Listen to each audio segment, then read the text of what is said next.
इनका मन है तो एक बार जोरदार अभिनंदन।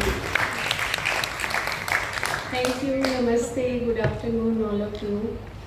कुछ चीज़ों पे मैं आपको रोशनी डालना चाहूँगी। जैसे कि अभी हम सब बात कर रहे हैं एजुकेशन से रिलेटेड, आयुष से रिलेटेड, आयुर्वेदा से रिलेटेड, योगा नेचुरोपैथी से रिलेटेड। सो जो एजुकेशन है वो चाहे स्कूल एजुकेशन है, चाहे वो कॉलेज एजुकेशन है, चाहे वो इंस्टीट्यूशन एजुकेशन है, वो एजुकेशन में जो भी पार्ट रखा जाएगा वो एजुकेशन का एक पार्ट होगा जो मुझे समझ आया है अभी तक। और जो एक हमारा क्लिनिकल पर्सपेक्टिव होता है जहाँ पे हमारी थेरेपीज चलती हैं, थेरेपिस्ट होता है।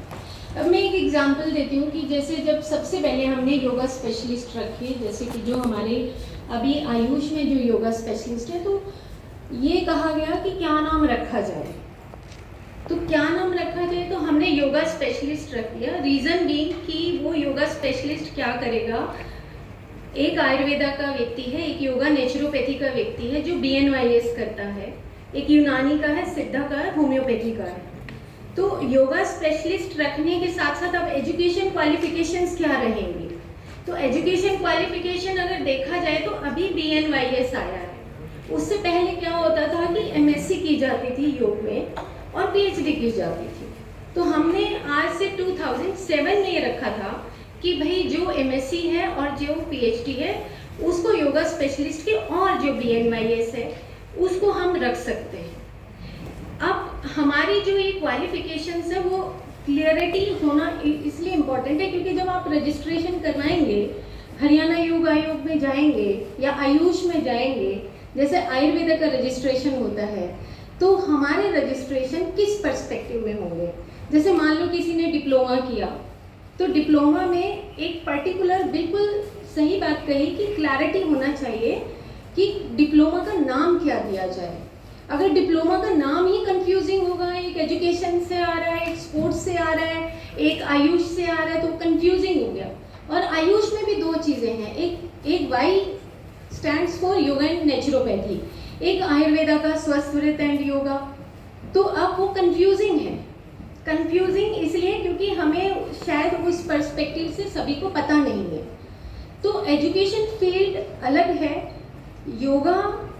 योग और नेचुरोपैथी वो बिल्कुल अलग है, और अगर वो आयुर्वेद में आता है तो स्वस्थ व्रत वो बिल्कुल अलग है। मेरा पर्सपेक्टिव कहने का ये है कि अगर आप कहीं पर भी अपना रजिस्ट्रेशन करवाएंगे तो आप जो भी नाम रखेंगे उसमें क्लैरिटी होना चाहिए।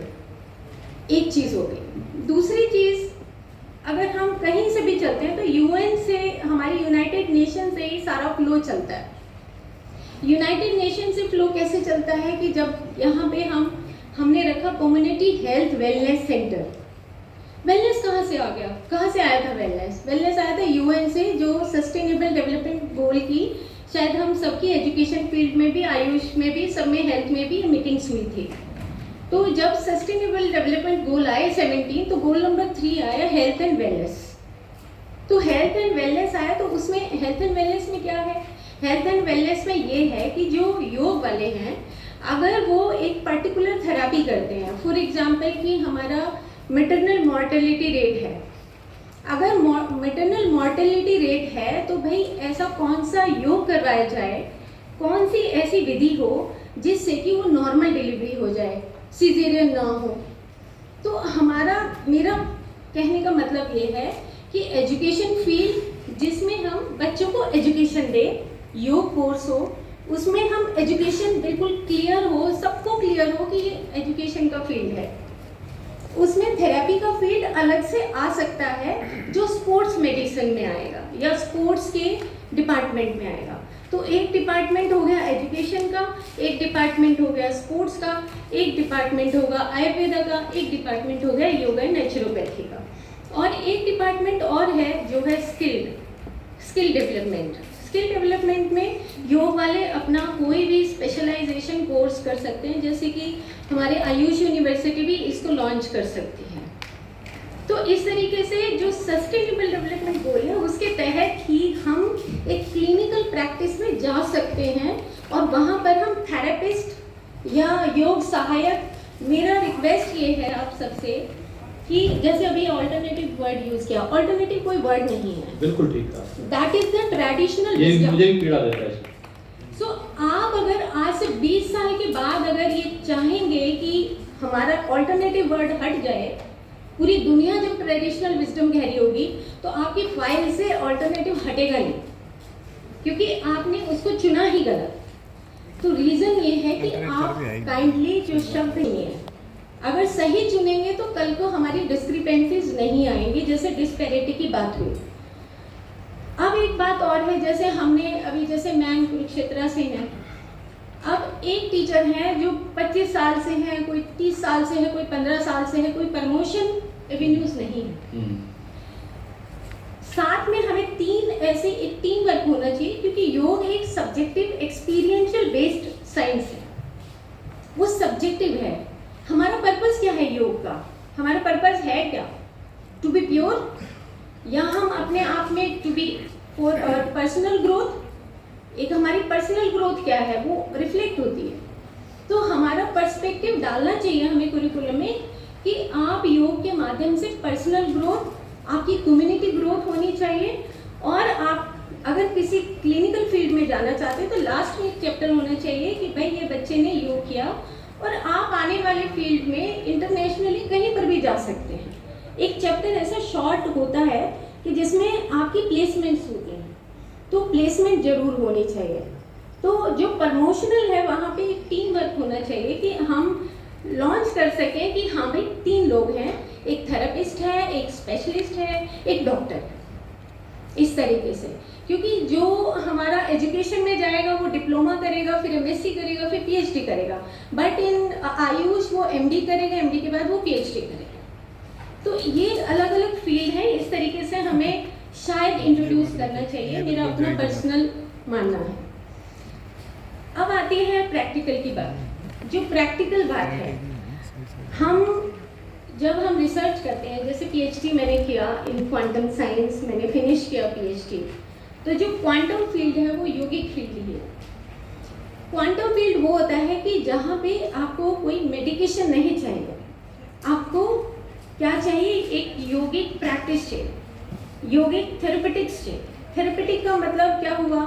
थेरेपेटिक का मतलब ये हुआ कि अगर हम बहुत जल्दी कुछ प्राणायाम करवाते हैं, कितना नुकसान है उसका। आप देखो, एक पर्सन के ऊपर उसका थेरेपेटिक एक विंडो होता है। अगर हम किसी को सही दिशा में वो मोल्ड नहीं कर रहे हैं, किसी पर्सन को एक यौगिक क्रिया के माध्यम से, तो उसको नुकसान भी हो सकता है।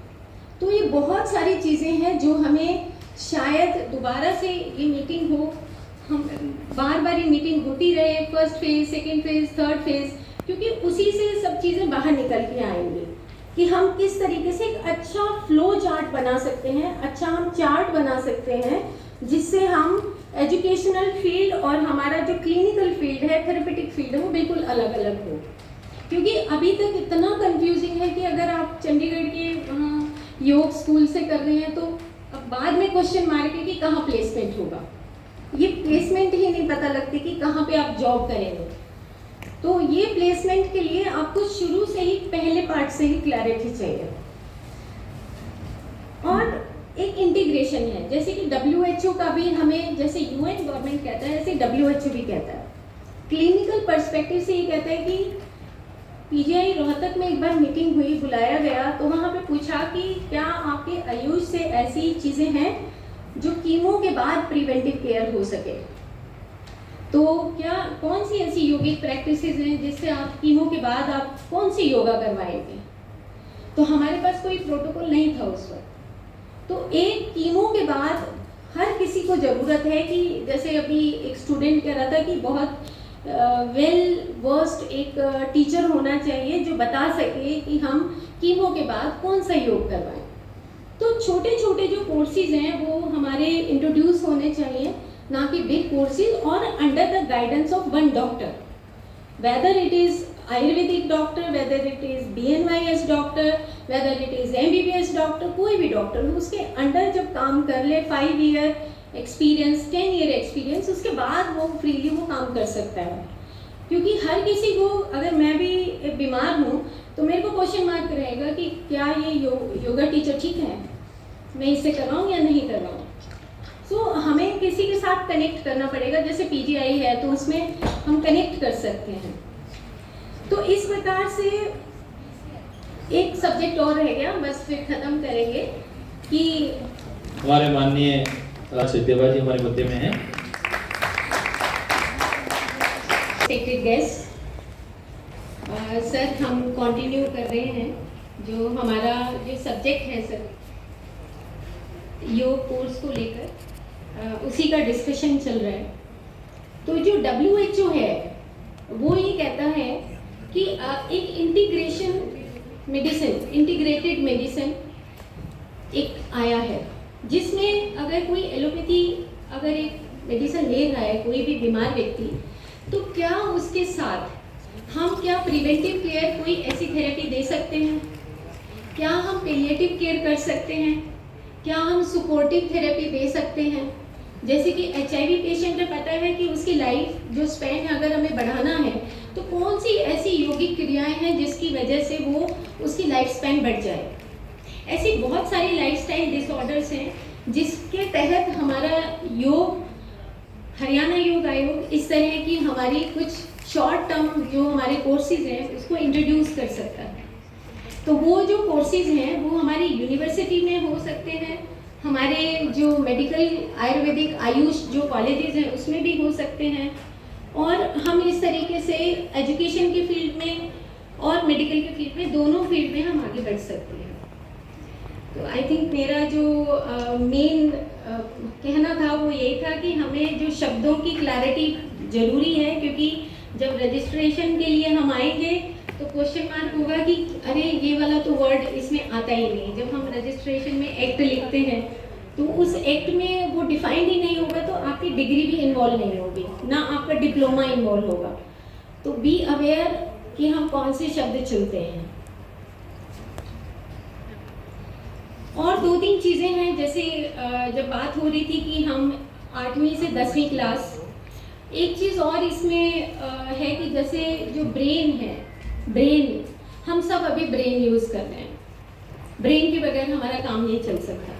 तो एक चैप्टर छोटा सा जरूर ब्रेन का होना चाहिए कि जो हमारा हायर ब्रेन है उसी को मनुष्य बोला जाता है, जो मिड ब्रेन है वो लिम्बिक ब्रेन है, that is the animal brain. So अगर हम किसी से लड़ते हैं, किसी से नफरत करते हैं, किसी से गिल्ट होता है, तो वो हमारा एनिमल ब्रेन काम कर रहा होता है। तो अगर सही योग हम इंट्रोड्यूस करना चाहते हैं, तो अगर हम सही योग करना चाहते हैं तो उसमें ब्रेन का एक पिक्चर जरूर होना चाहिए कि भाई what type of the things you are using in your daily life. अगर आप किसी से नफरत है आपको, अगर आप नेगेटिविटी से हैं, तो आपका मिड ब्रेन वर्क कर रहा है and you are suffering from the limbic brain syndrome. तो ये कुछ चीज़ें हैं जो इंट्रोड्यूस होनी चाहिए, क्योंकि योग का हमारा पर्पस है कि एक हेल्दी सोसाइटी, एक हेल्दी पर्सन, और हम सही मायनों में योग को अपना सके अपनी ज़िंदगी में, साथ ही साथ कि जो हमारा पर्सनल ग्रोथ भी करें और हमारी जॉब एवेन्यूज़ को भी बढ़ा सके। तो ऐसे कहते हुए थैंक यू, आपने सुना, और आगे भविष्य में इस तरह की कुछ और चीज़ें होती रहें। Thank you so much sir, Jaideep sir आपने इनवाइट किया, थैंक यू सो मच। धन्यवाद आदरणीय डॉक्टर संगीता नेहरा जी, आप डायरेक्टर हैं आयुष विभाग में, और केवल मात्र डायरेक्टर नहीं है, योग को जीती हैं, उनका आचरण आयुर्वेद के साथ चलता है। एक IPS की धर्मपत्नी है, पता है, अब ये पता है कि वो योग के माध्यम से उनको भी अच्छे से योग और आयुर्वेद के साथ जोड़ कर रखने का प्रयास करती हैं। इनका भी हृदय से अभिनंदन।